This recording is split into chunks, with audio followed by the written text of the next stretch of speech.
아멘. 오늘 말씀을 봉독하겠습니다. 마태복음 5장 43절에서 48절까지의 말씀입니다. 거룩하신 하나님의 말씀입니다. 또 내 이웃을 사랑하고 내 원수를 미워하라 하였다는 것을 너희가 들었으나 나는 너희에게 이르노니 너희 원수를 사랑하며 너희를 박해하는 자를 위하여 기도하라.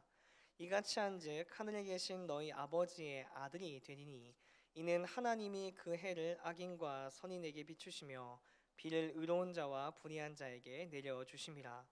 너희가 너희를 사랑하는 자를 사랑하면 무슨 상이 있으리요?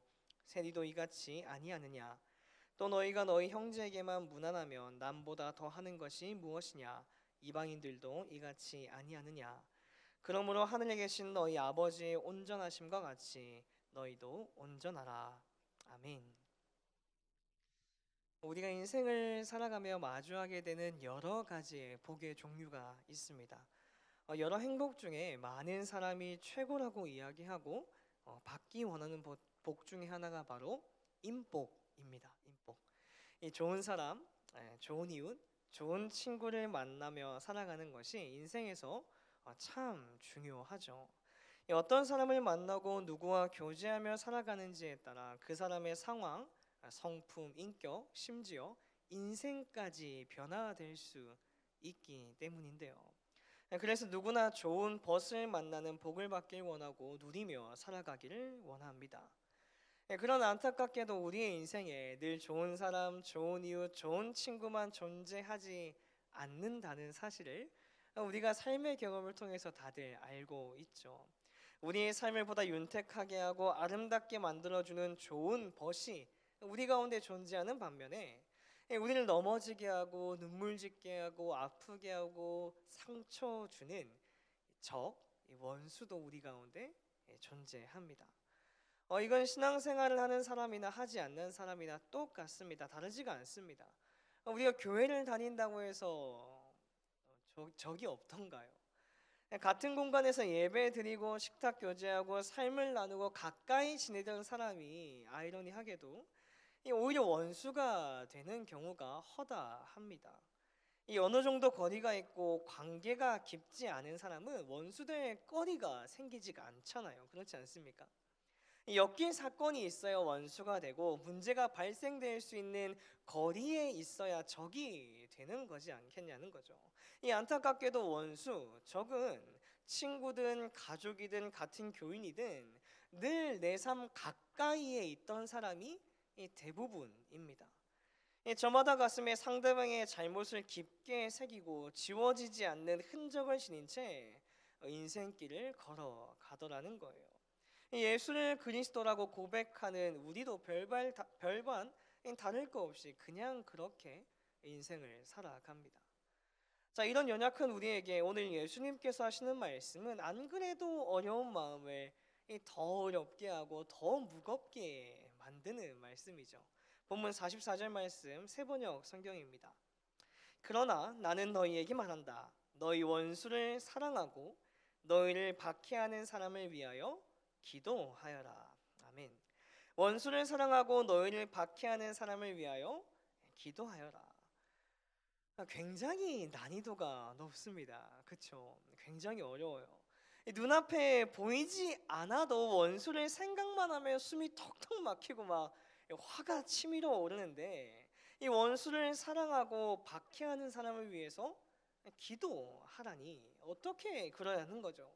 눈에는 눈, 이에는 이, 똑같이 갚아주고 한 대 더 때려줘야 성이 풀리는 게 사람 마음인데 어떻게 우리가 그렇게 살 수 있을까요? 오늘 예수님께서는 그런데 분명하게 우리에게 말씀하십니다. 사랑하고 기도하거라. 그리고 왜 그렇게 우리가 행해야만 하는지에 대해서 명확하게 이유를 말씀해 주십니다. 45절 전반부 말씀인데요. 그래야만 너희가 하늘에 계신 너희 아버지의 자녀가 될 것이다. 이 원수를 사랑하고 박해하는 사람을 위해서 기도해야만 하늘에 계신 아버지의 자녀가 될 수 있다고 성경에선 이야기합니다. 다시 말해서 원수를 사랑하고 그를 위하여 기도하는 자만이 하나님의 자녀, 예수님의 제자, 거룩한 그리스도인이라고 하는 이름으로 이 땅을 살아갈 수 있는 존재다라는 거예요. 그리스도인이라는 이름이 가지는 무게가 이렇게나 무겁습니다. 이 무게를 감당해내며 살아간다는 것이 참 버겁고 때로는 피하고 싶은 것이죠. 그러나 하나님을 아버지라 고백하며 예수 그리스도의 십자가의 죽음과 부활을 믿음으로 살아가는 저와 여러분들은요, 이 무게를 감당하는 삶을 살아야만 된다라는 거예요. 불가능해 보이고 말도 안 되는 이 미션을 삶으로 살아내야만 하는 것이 우리의 삶입니다.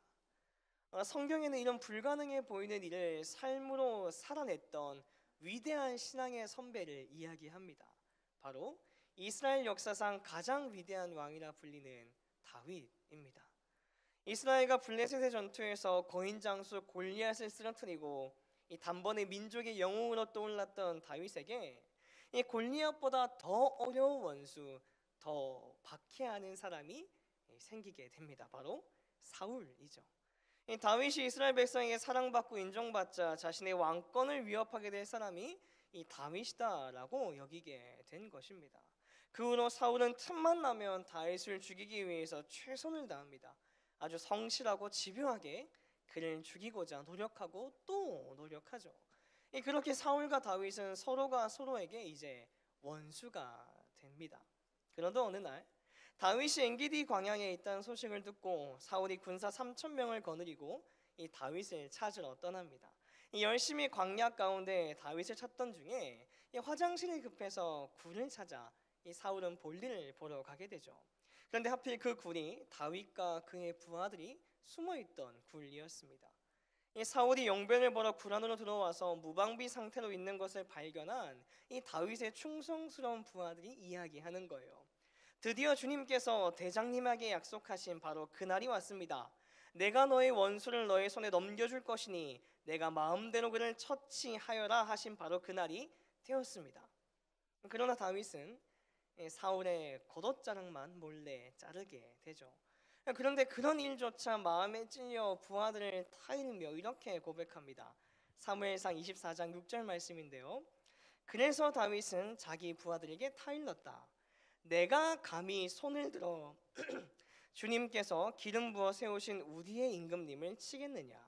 주님께서 내가 그런 일을 하지 못하도록 나를 막아주시길 바란다. 왕은 바로 주님께서 기름 부어 세우신 분이기 때문이다. 이 자기 원수였던 사울을 처치할 수 있는 기회를 맞이했음에도 불구하고 끝까지 거룩한 하나님 나라의 백성의 삶을 살아낼 수 있었던 이 다윗의 이유가 무엇이라고 생각하십니까? 다윗이 쫓기는 혹독한 삶에서도 끝까지 거룩한 그리스도인의 삶을 포기하지 아니하며 삶으로 살아낼 수 있었던 이유가 과연 무엇일까요? 답은 명확합니다. 하나님은 사랑이자 공의의 하나님이라는 사실을 다윗은 한순간도 잊지 않고 하나님 앞에 서서 삶을 살아냈던 거예요. 신실하신 하나님께서 날마다 나의 선택과 결정, 삶의 모든 순간을 주목하고 계시다는 것을 다윗은 한순간도 잊은 적이 없던 겁니다.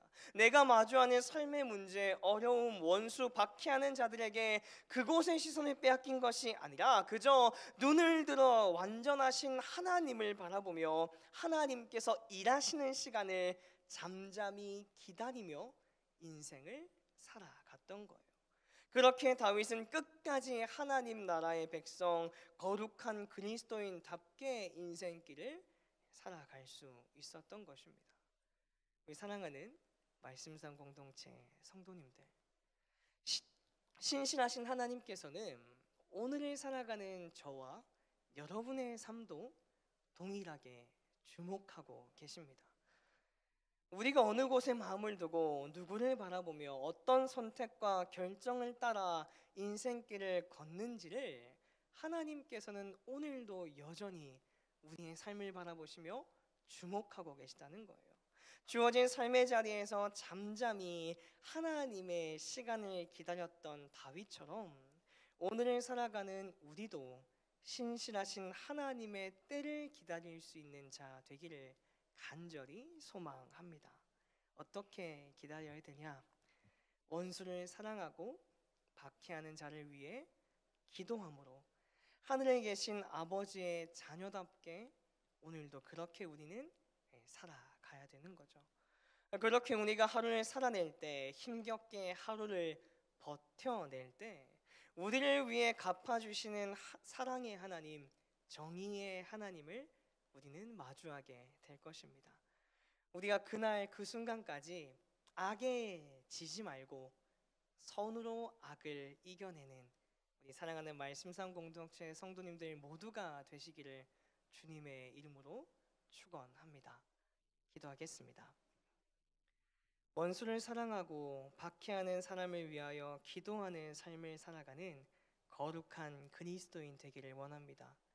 다른 곳에 눈과 마음을 빼앗기지 않게 하시고 완전하신 하나님을 바라보며 하나님께서 일하시는 시간을 잠잠히 기다리는 믿음의 자녀 되게 하옵소서. 예수님의 이름으로 기도드립니다. 아멘. 이 시간 다음과 같은 기도의 제목으로 기도드리겠습니다. 지금 들은 말씀이 내 삶으로 이어지게 하옵소서. 동네 세매줄 성경을 통해 말씀상 공동체 성도님들이 말씀을 더 깊이 묵상하게 하옵소서. 오늘 수요예배 말씀 전하시는 담임 목사님을 통하여 말씀의 풍성한 은혜를 주옵소서. 코로나19 엔데믹 상황을 맞이하여 예배 및 신앙생활이 회복되게 하옵소서. 몸과 마음이 아픈 이들, 믿음이 연약한 이들을 회복시키시고 오늘을 새롭게 살아갈 힘을 주옵소서. 공동기도문의 기도 제목과 각자의 기도 제목을 따라 기도하시다가 삶의 자리로 나아가시겠습니다. 기도하겠습니다. 사랑과 은혜가 풍성하신 아버지 하나님 감사합니다. 하나님 우리 가운데에 귀한 날 귀한 시간 허락하여 주시고 하나님께서 불러주신 귀하고 복된 하루의 한 날을 말씀으로 시작할 수 있게 허락하셨으며 감사를 드립니다. 하나님 오늘 이 시간 다시 한 번 더 말씀을 마주하며 바라볼 때에 우리의 연약함을 원수를 사랑하고 박해하는 자를 위해 기도하는 것이 하나님 자녀의 삶이라는 사실을 우리가 다시 한번 더 말씀을 통해 기억하며 마음에 새길 수 있게 허락하여 주시고 이 불가능해 보이는 일을 이루어 나가고 그 가운데에 삶을 살아냈던 다윗의 삶을 기억하며 오늘 주어진 삶의 현장 그 자리에서 나도 하나님의 신실하심을 신뢰하고 옳은 길을 선택하며 걸어가는 믿음의 자녀들 허락하여 주옵소서. 하나님 날마다 우리의 삶을 주목하시는 하나님이심을 우리가 다시 한 번 더 말씀을 통해 보고 듣고 깨닫습니다. 하나님 내가 선택하는 모든 현장의 자리, 삶의 자리, 나의 결정의 순간을 주목하고 계시고 매 순간순간마다 선한 길, 옳은 길을 따라 걷기를 기대하고 소망하시는 그 하나님의 마음을 우리가 잊지 않음으로 말미암아 주어진 삶의 현장 그 자리에서 힘들지만 어렵지만 버겁지만 오늘 하루도 하나님 편에 서서 하나님께서 기뻐하시는 일을 선택하며 걸어가는 믿음의 자녀들 허락하여 주옵소서. 하나님 악에게 지지 않게 허락하여 주시고